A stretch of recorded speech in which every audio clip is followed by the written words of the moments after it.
Well, good afternoon, everyone. Welcome to session 13 of the Bible story, and it's the story of King Solomon.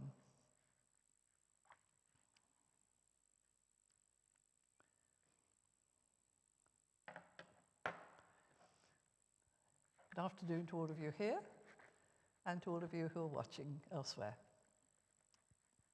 Well, Zadok the priest and Nathan the prophet anointed Solomon king. But it was George Frederick Handel who continued the wording with, "And all the people rejoiced and sang, 'God save the King, and may the King live forever.'" And it's still ringing in my ears. It was wonderful just before Easter to hear it sung in St. George's Chapel at Windsor. But originally, according to the biblical book of 1 Kings, the anointing of Solomon took place almost privately, and before King David had died. And this was a successful outcome of the palace coup d'etat led by Nathan and Queen Bathsheba. When David eventually died and the news became known, it was the people of Jerusalem who rejoiced more than any others. Remember that Solomon was the son of King David and Bathsheba, a woman of Jerusalem. They had one of their own on their throne again, and that enhanced their rejoicing. They had also succeeded in gaining the advantage over the people's popular choice of David's son Adonijah. There was then almost inevitably a bloodbath, eliminating any possible opposition to Solomon, during which both Adonijah and the old soldier Joab were killed. And the old priest of Yahweh, Abiathar, was banished back to Shiloh. Benaiah, the soldier of Jerusalem, at last became commander of the king's army. And Zadok, the priest of Jerusalem, was established as the priest in charge of the Ark of the Covenant, which was now in Jerusalem. King Solomon's inheritance was the most fortunate imaginable. He inherited an empire stretching from Egypt to the border of Anatolia and the Hittite Empire, and eastwards to the banks of the river Euphrates. And it was a nation state that was at peace with itself. Solomon's treasury was full, and he was not in need.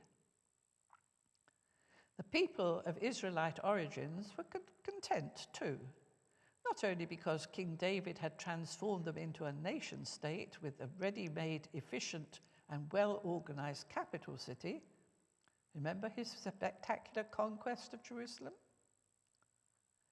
But also because their God Yahweh had been established as the God of Jerusalem, and his symbol, the Ark of the Covenant, installed within its walls, thus displacing the former Canaanite deity, who was obviously less powerful. And what the Jerusalemites may have felt about this in the privacy of their homes will concern us soon, but not quite yet. King Solomon's long reign of 40 years got off to a flying start. He was offered the choice of a gift from Yahweh and chose the gift of wisdom, even though there's only one story recorded of his wisdom in a verdict of a court of law. Wisdom has other connotations, however. We must pause for a while we consider this, because it features in so much of the later biblical literature. It came to mean much more, as I've said, even the good verdicts in courts of law. But originally, it encapsulated the folk wisdom taught by all parents to their children on how to avoid the dangers of life. For example, do not touch the fire or you will get burnt. And often this was expressed by witty, memorable sayings which we call proverbs. A stitch in time saves 9, or don't count your chickens before they're hatched. It developed into what we would call secular academic education, taught in schools alongside religious education. It had its funny riddles. Why did the chicken cross the road? And deeper riddles or puzzles. What came first, the chicken or the egg? And at the time of King Solomon, the exchange of such riddles became popular entertainment among the educated elite in royal palaces all round the area. The riddles and possible answers were carried from one court to another by the constant stream of traders, travelling far to and fro to sell their wares and also to pass on the gossip and news. King Solomon was a well-educated man of Jerusalem, a scientist of his time, interested in botany, zoology, and the mysteries of creation, giving rise to the term the Solomonic Enlightenment. He not only delighted in the riddles, but became internationally famous for them and witnessed the biblical book of Proverbs of Solomon. Wisdom schools were established in Jerusalem attached to the court, not the temple, but the court, to train courtiers and civil servants and others to research and record in writing many stories of human history. And this, of course, will link with the development of the J-Code. All this will become more evident as we pursue this course, when Israelite wisdom met Greek philosophic wisdom in the story of the Bible, and that will be in the 3rd century BC, and we are still in the 10th. But back to our story of Solomon. Solomon was rich, and he was recognized on the international scene when he negotiated a marriage with a princess of Egypt. And with great pomp, she was welcomed to Jerusalem with many of her Egyptian servants. It was not long before other nations were taking note of this great flourishing state of Israel, which was to the Israelites the fulfillment of Yahweh's promise of old to their ancestor Abraham. King Hiram of the Phoenician city of Tyre decided to continue his friendship with David's son and sent messengers to Solomon, offering to supply more building materials. Solomon was delighted and asked for everything that would enable the building of a suitable temple for Yahweh, in return for paying all the wages of those so employed and an annual supply of corn and oil for the next 20 years to the people of Tyre. Did Hiram take advantage over this new young king, I wonder? But so began an extensive and very expensive building program that transformed Jerusalem. The magnificent and expensive trees were transported to the sea from Lebanon, tied together into rafts and floated down the coast, then carted to the building sites. Let's have a look. Sorry. We have a map here, and on the coast to the north, you can see the strip that doesn't belong to the Empire of Solomon. And it was along that strip that the Phoenician peoples had their trading posts, and King Hiram was one of them, centered on the city of Tyre.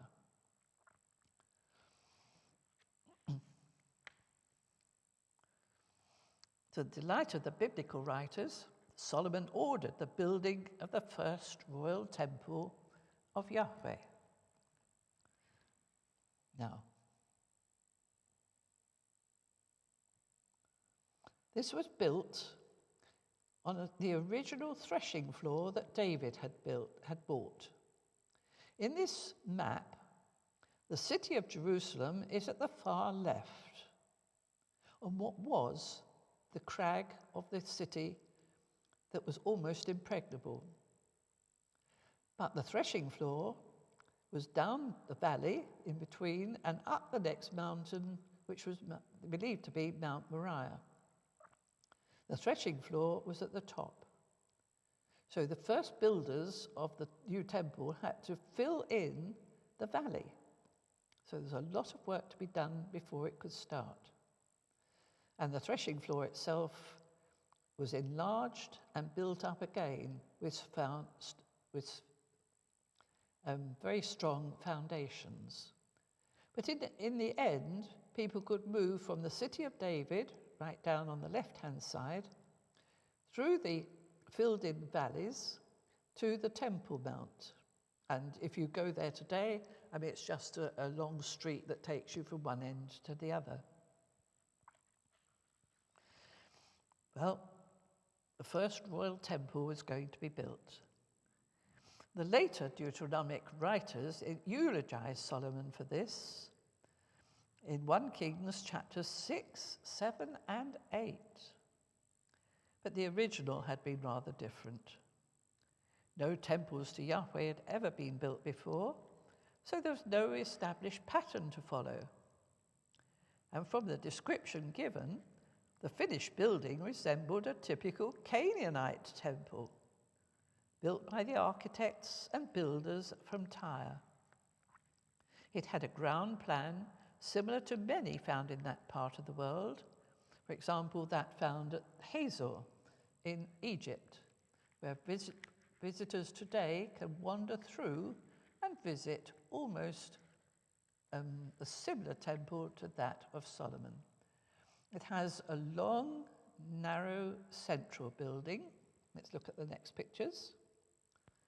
Up at the top, you see the artist's impression of what it might have looked like, with this long central building with storerooms each side. It had a big porch dividing it from the central area, and at the far end, a very small room known as the Holy of Holies, into which the Ark of the Covenant was put, supported by golden carved winged cherubim and seraphim. Look at that map again. You can see the ground plan. The second drawing is from the sideway, which you can see the pillars outside and the porch to the right, the central hall, and the Holy of Holies at the far end. And the drawing at the bottom is as if you were looking at it from above. Porchway to the right, central hall, and the Holy of Holies at the far end, surrounded by storerooms. Well, into the Holy of Holies, the Ark of the Covenant was placed. Remember that wooden box on its poles for carrying? But now the people of Jerusalem embraced it with winged cherubim and seraphim. We wonder who they were. Most people think they were demoted gods that were put there in honor to serve Yahweh himself.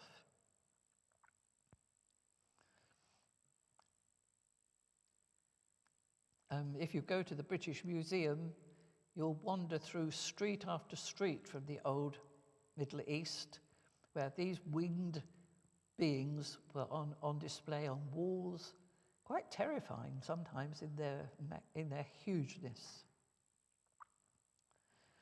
But still, however, Yahweh remained invisible. Outside the building, below a flight of steps, as you can see in the next picture, below that flight of steps was the main altar for sacrifices, which was always in the open air. And next to it was a huge bronze bowl full of water.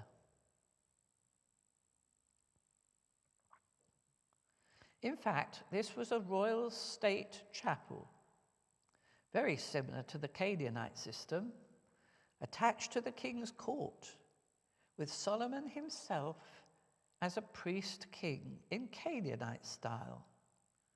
He prayed at the dedication service and did himself bless the people at its conclusion. The ark, which had been available to Israelite worshippers at Shiloh, now became the private possession of the king, a far cry from the times of Saul and David. David had been forbidden to build a temple, but Solomon had asked no one. He ordered, and it was done. But please note, because of the later importance of the temple, its origin was forgotten in full praise for Solomon who'd built it, while the later Deuteronomic editors announced that Yahweh was too great a God to fit into any building. Only his name could reside there. But the extensive building program in Jerusalem continued. A lavish house, known as the House of the Forest of Lebanon, was built for Solomon's Egyptian queen. He's reported to have had a harem of 700 princesses, as well as 300 concubines, all of whom had to be housed, fed, clothed, and entertained, not to mention all the offspring. It was expensive. But then Solomon used the expertise of the Phoenician builders to establish a fleet of ships. And this was for Israel the only time in their history that they ever had a navy. Not to sail in the Mediterranean, but with help from Hiram's sailors from a port on the Red Sea. Let's look at the map. Jerusalem's up at the top. The Gulf of Aqaba is in the south in the bottom, with Sinai to the left, and right at the tip of the Gulf of Aqaba, a port was built called Ezion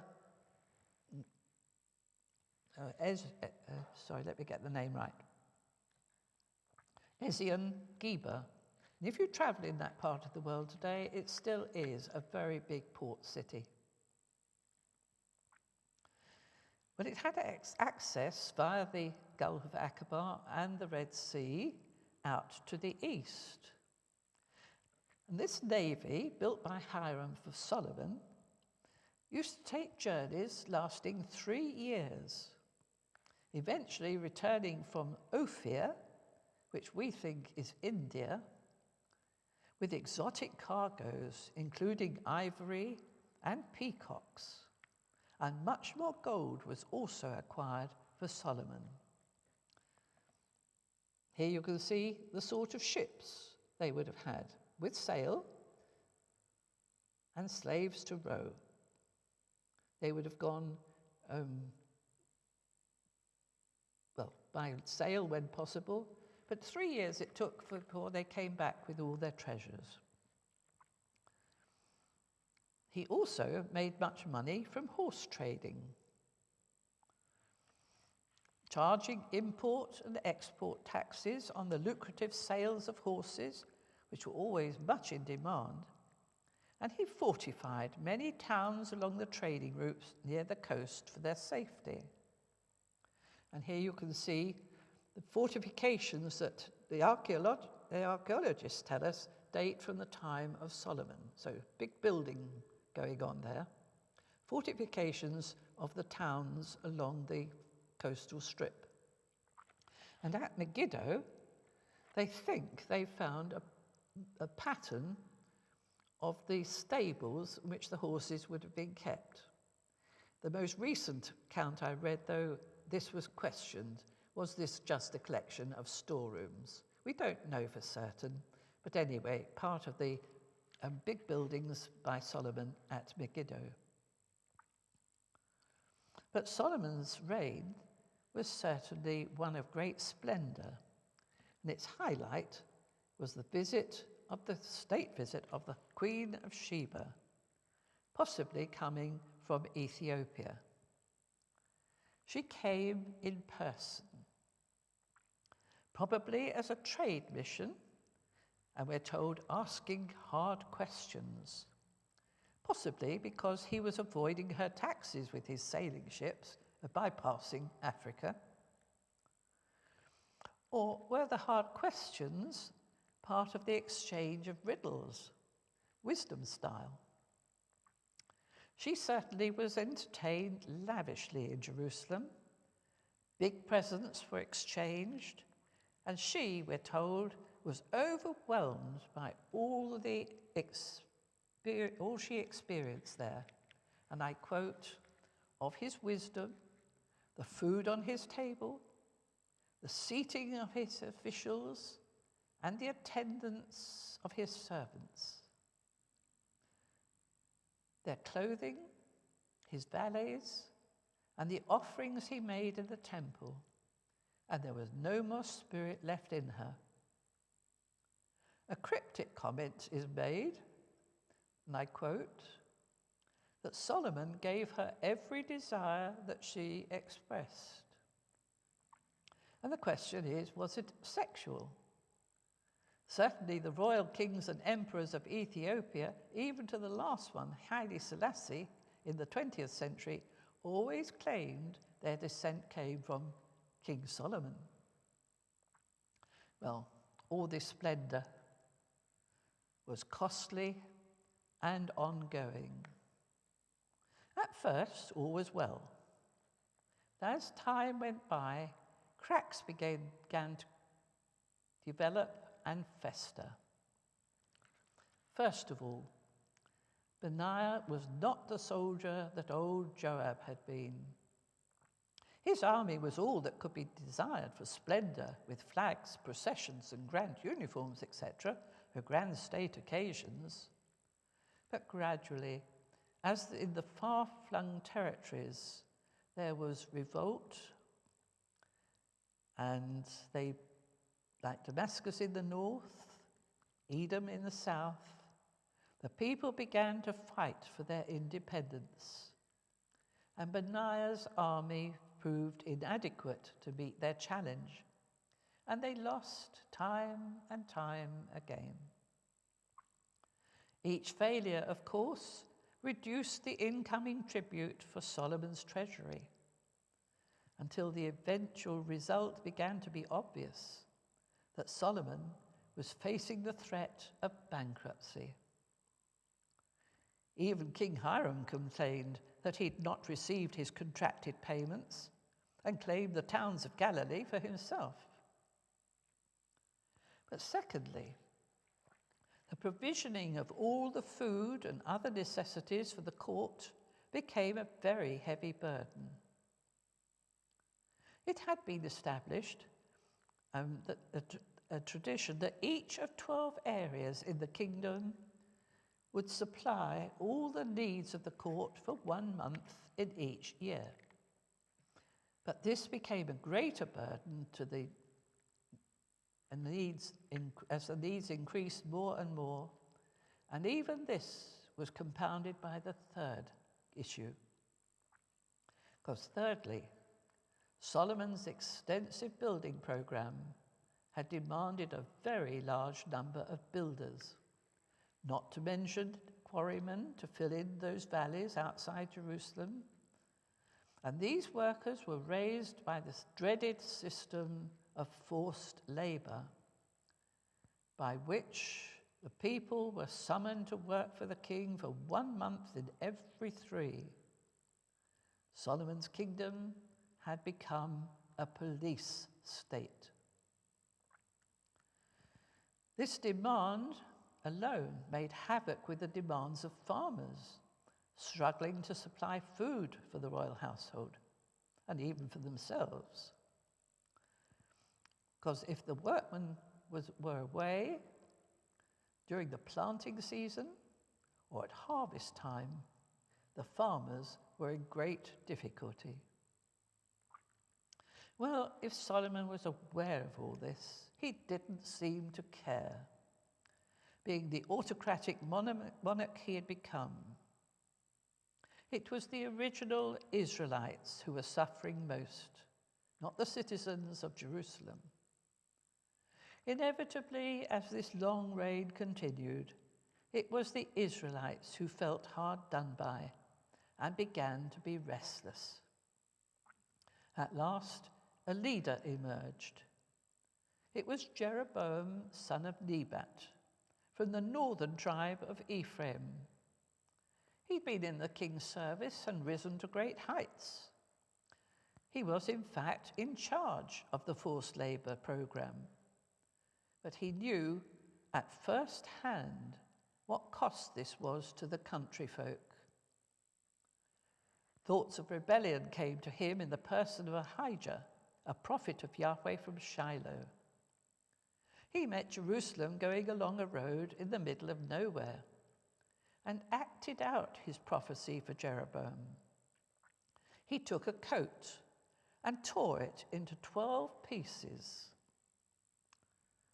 He told Jeroboam that Yahweh was going to tear the tribes away from Solomon, who would keep only the tribe of Judah with Jerusalem for himself. He gave a religious reason. Because, said Yahweh, Solomon had worshipped many other gods as well as himself. And this was true, because all his foreign wives were allowed to worship their own gods in Jerusalem, and he'd been involved with them too. But Ahijah, knowing how difficult this would be, told Jeroboam that the prophecy would be realized after Solomon's death.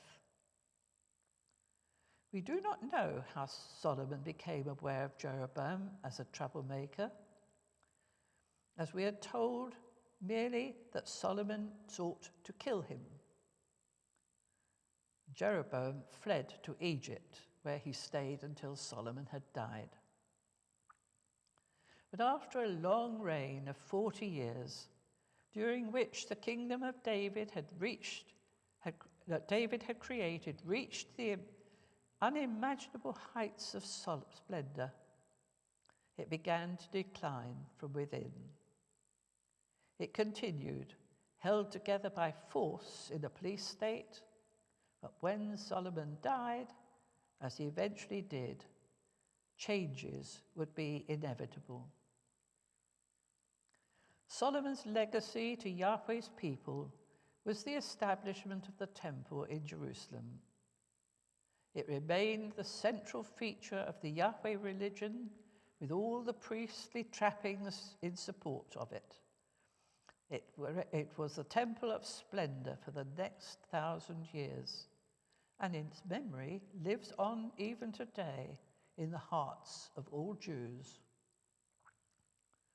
Solomon's son, Rehoboam, succeeded to the throne, but it would not be long before he would have a very big decision to make. Well, more next time, in 2 weeks' time, on Sunday, the 15th of May. And I hope to see you there, in person or online next time. Thank you for coming. Thank you for watching. And goodbye.